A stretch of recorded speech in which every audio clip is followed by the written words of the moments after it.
What is up, Breakthrough Success listeners? Marc, the podcasting coach here. And when it comes to scaling a business, there is only so much you can do on your own.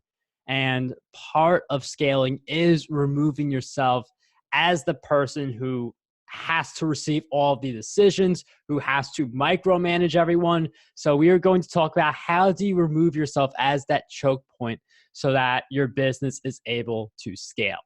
Our guest who joins us today, she helps business owners clear the choke points that throttle their businesses. She works with 6- and 7-figure businesses to dramatically improve internal operations, boost team performance and satisfaction, and to make smarter business decisions through metrics and analytics. Our guest who joins us is none other than Karen Sargent. Karen, welcome to the show. Thanks for that. I'm happy to be here.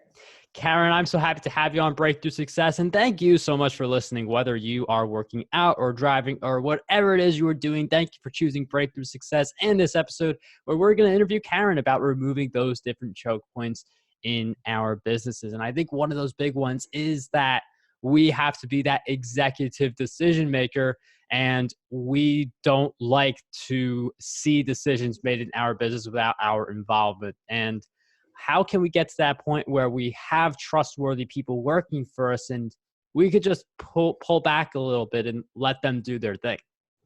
Yeah, you put your finger right on the number one bottleneck in growing businesses. And I like to call it, I have a special name for it. I call it the MacGyver problem. And it's a phase of business problem. This is business growing pains, with the operative word being growing. So what I noticed in my own practice is that most clients were coming to me at a similar time in their business with similar pain points. And they were these, that the issues that were in their early startup days, which was getting sales, getting clients, getting the product out there, that was all set.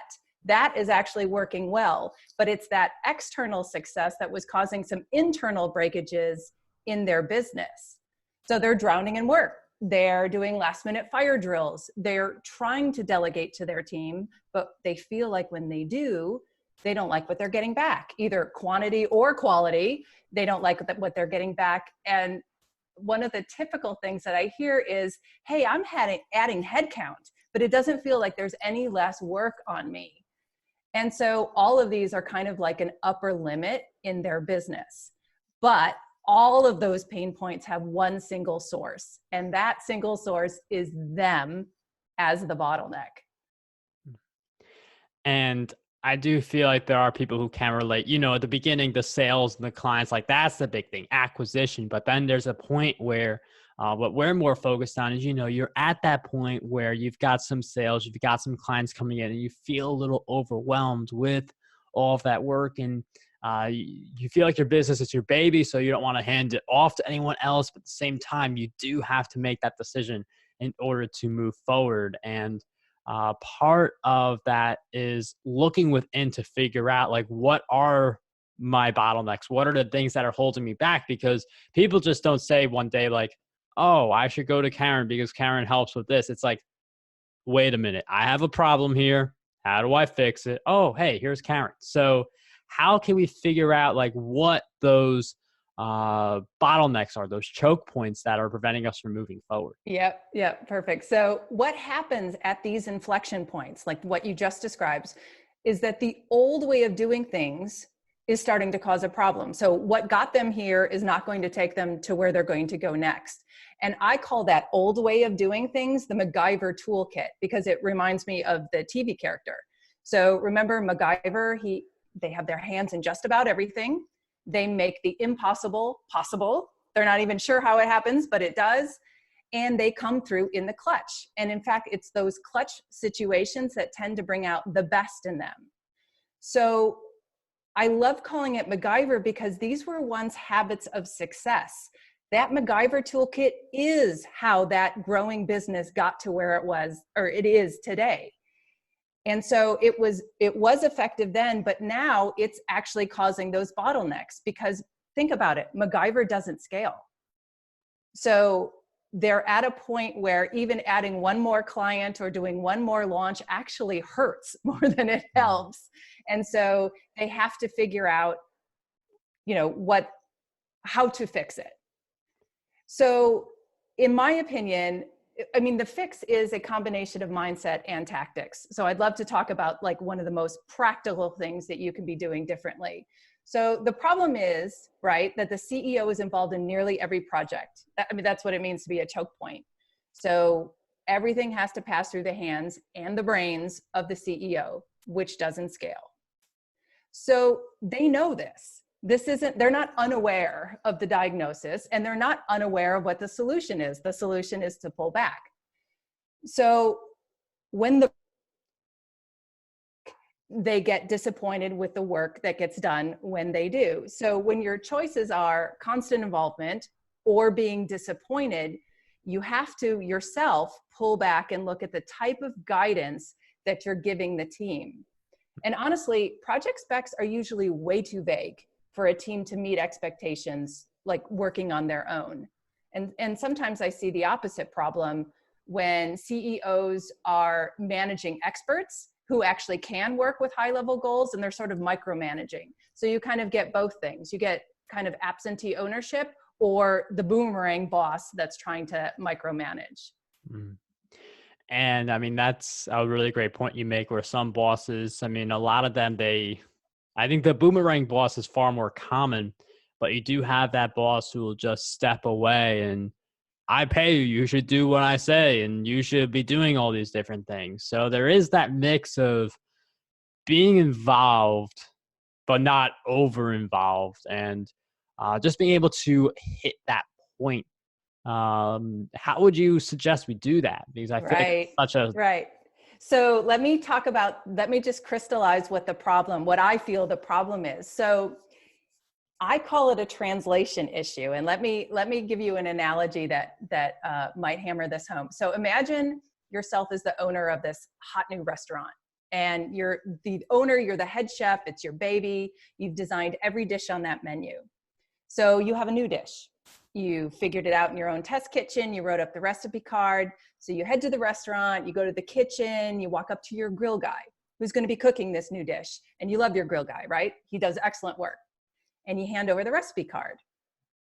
So record scratch, are you sure this is the right guy to hand it off to? And a lot of the CEOs think, well, that's the guy that's going to be doing the work. Of course, that's who I hand it off to. But making the dish once isn't the same thing as making it 50 times during a service. You have to think about sourcing the food, prepping the food, all of those things that kitchens need to work. A lot of work needs to be broken out and figured out, even though you have the dish and you have the recipe card.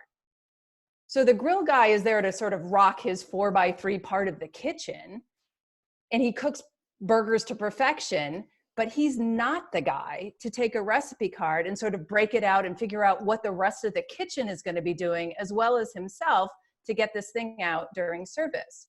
So there's two lessons here. One is you don't implement ideas, you implement plans. And just that realization can be a sea change. And lesson two, the fundamental service that we're talking about is one of translation, translating the ideas into the plans. And this translation skill set is completely separate from execution. So as the CEO, you need to, especially of a growing business who's experiencing the kind of problems we're talking about, the CEO needs to compensate for either the lack of ability or lack of desire to do the translation duties anymore. And so that's the service that you need to go find and make sure is present on your team before you're going to clear these choke points and get the work done. Karen brings a really great point, because a lot of people just look for talent, but look for talent in the wrong areas. Just because some guy's a really good cook doesn't mean he could be an effective communicator. You could see some really talented cooks who they don't like be interacting with the other people. They just want to focus on making their dish perfect. So we're using a restaurant example here because that's what we've built on, but you don't want to look at one skill set and hire because that person possesses one skill set, even though you're supposed to be hiring for a different skill set, which would be making sure all the food is in, making sure that there's effective communication around the kitchen. And that's how you find someone who's skilled in the area that you need that person to be skilled in versus someone being skilled in the wrong area that could look good at first glance. For sure. I mean, good implementers are worth their weight in gold. You actually can't run your business without them. But it's a different talent and skill set to, to break out work, to take, strategies into goals, goals into projects, projects into tasks. I mean, think about it. That grill guy is going to rack out his little portion of the kitchen, and he will probably troubleshoot when things go wrong in his immediate area. But he isn't the guy who thinks about the rest of the kitchen and how everything needs to come onto the plate at the last minute and then go out the door. There's just all sorts of coordination aspects that happen, from 2 weeks ago to this morning's prep work and all of that stuff. And that's just not his world. And what I see in our own businesses and digital businesses is the same type of misunderstanding, that the CEO walks up to their implementers and says, here's my strategy.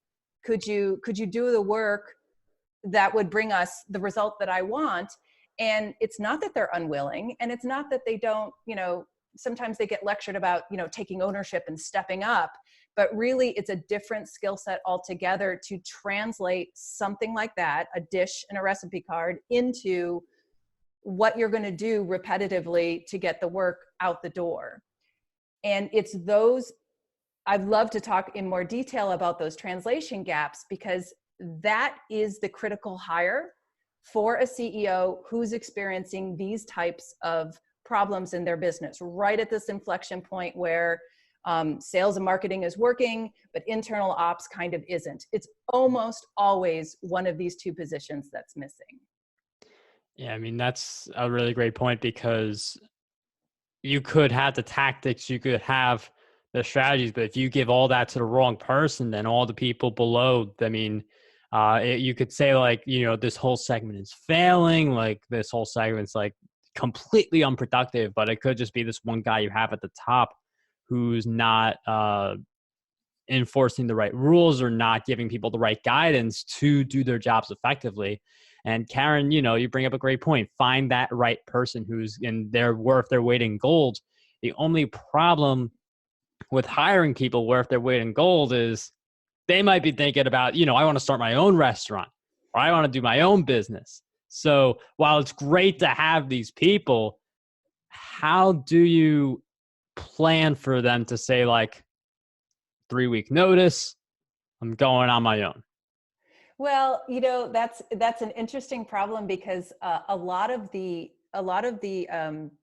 aptitude that you want to hire in your own business is, especially in these critical startup phases, is very entrepreneurial, right? So you're flirting with the guy who might actually take off and start their own business. And I think that's part, there's a lot of things that would roll up into there, and hopefully, just open transparency and trust about somebody's future plans. Like, come learn with me for 5 years, and then I'll help you out. I mean, it could be anything from that kind of transparent arrangement to, golden handcuffs if you can afford it. If you like the work that you're getting, do everything you can to make them stay. Yeah, I mean, that's, again, like a really interesting thing to think about, especially like as you get deeper and deeper in, like I get some people may just have one assistant, but you have 2 assistants, 3 assistants, more assistants. Then it is a matter of thinking like, do I want to offer more money? Do I want to say like 5 years and then, I'll help you? Because one of the things about setting those time frames is it's easier for you to start looking for people at the right time. Like, you don't want to be in the scenario where it's like, I hire this new person and I'm going to have my employee of 20 years teach this new person how to do their job. So then I just do the replacement, because that's just one of the ways people go. And you don't want to make people feel like they're training the person who's just going to replace them. So there is that dynamic. And again, like if you are open and transparent about it with these key players, they may even help you come up with the right recommendation. I would agree with that. And I also think there's a cadre of people out there, and I want to put myself in that camp, that are entrepreneurial, but aren't necessarily aspiring to be heads of companies or heads of growing companies. And that's actually, I feel like it's one of the sweet spots for me as I consult and coach, CEOs of these growing businesses. So many entrepreneurs are visionaries and they love to be the person out in front. And I'm neither. I am not a front guy, and I'm also not a visionary. I'm an integrator. And I think a lot of the business consulting that goes on is from visionary to visionary, which is great, especially like in the sales and marketing realms. But when it comes to topics that are actually best handled by integrators and the COO types, like internal operations, I feel like that's kind of like where we can sort of step up and show some leadership. And I provide like that outside perspective. The saying, you can't read the label from inside the bottle. Well, for the CEOs, I am outside looking in, and I sit on my own expertise of seeing internal operations and problem solving. And I like to think of it as this relationship, like they're the star quarterback. So the quarterback is on the field, all the lights are on them, they're making the big plays, but every quarterback at the elite level has a coach up in the skybox with a totally different vantage point. And that quarterback gets on the radio every down and talks strategy with the person with that different vantage point. And so I feel like that's the kind of relationship that I have with my CEOs. And I feel like they respect the fact that I am not trying to build a gigantic business. I'm not, those aren't the things that I aspire to. I'm just the quiet one in the back, letting the widgets get out without people crying and without people quitting and without burnout and without fire drills. And they really appreciate it because that is their missing puzzle piece. That isn't something that visionaries will naturally solve on their own. And Karen brings up a great point because, like when you hear entrepreneur, you think, constant growth, constant being in the front. But part of being successful is knowing what place you want to put yourself in. So some people, they love the spotlight. Other people want to be the behind the scenes type of person who gives someone else that spotlight. So there are different positions, different ways to approach success, but knowing what position you want to be in is going to help you move towards your goals faster. Another thing that's going to help you move towards your goals, in addition to listening to more episodes and hopefully leaving a good review, another thing that will help you is to follow Karen and her work. So Karen, where are some good places for us to go? So you can check out my website, which is karensargent.com. And then I'm also on Facebook. You can find the links to those on my website.